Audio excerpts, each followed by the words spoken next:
Di sini kita akan membahas sedikit tentang tren yang sepertinya akan semakin meningkat di masa depan, yaitu ketika distributed generators dikoneksikan ke sistem melalui perangkat antarmuka interface elektronika daya atau power electronic. Nah, di sini sebetulnya tren ini diduga terjadi karena ke depan implementation dari distributed generators ini akan semakin besar dan kecenderungannya akan semakin berbasiskan kepada renewable energy atau energi baru terbarukan. Nah, yang terjadi adalah bahwa ada sekian banyak daya listrik atau generation atau pembangkitan listrik yang tersembunyi di belakang perangkat antarmuka power elektronik atau elektronika daya. Dan ini perlu diantisipasi bagaimana influensinya kepada power system dan operasi power system.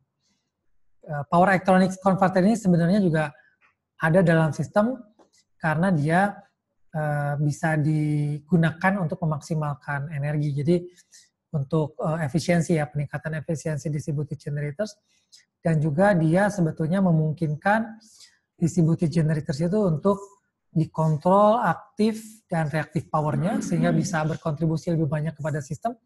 Mungkin ceritanya bisa diikuti di cerita mengenai power system dynamic di channel ini juga, dan juga bisa digunakan perangkat elektronika daya ini untuk meningkatkan power quality.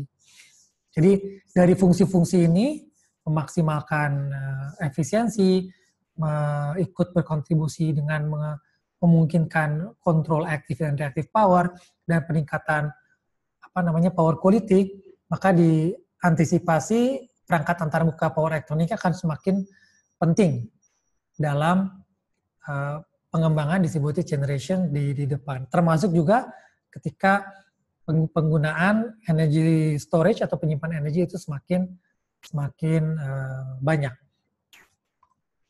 Nah, ketika kita menggunakan power elektronik ini, maka perlu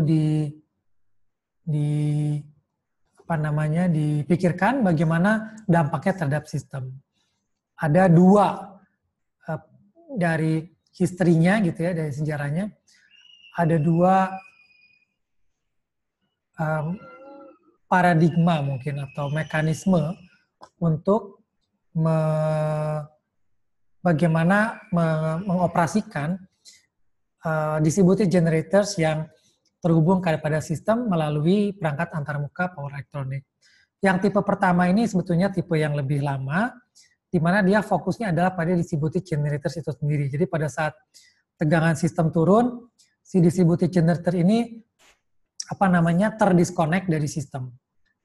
Dan ketika sistem tegangannya kembali, dia akan koneksi lagi. Nah, ini biasanya tipe yang lama yang dilakukan dengan asumsi pada saat itu bahwa tidak ada tingkat distributed generator ini tidak banyak, sangat tidak signifikan terhadap sistem.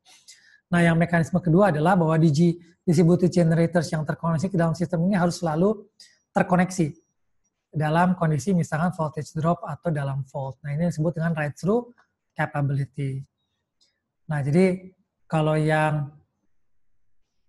pertama tadi memang fokusnya lebih ke si distributed generators-nya.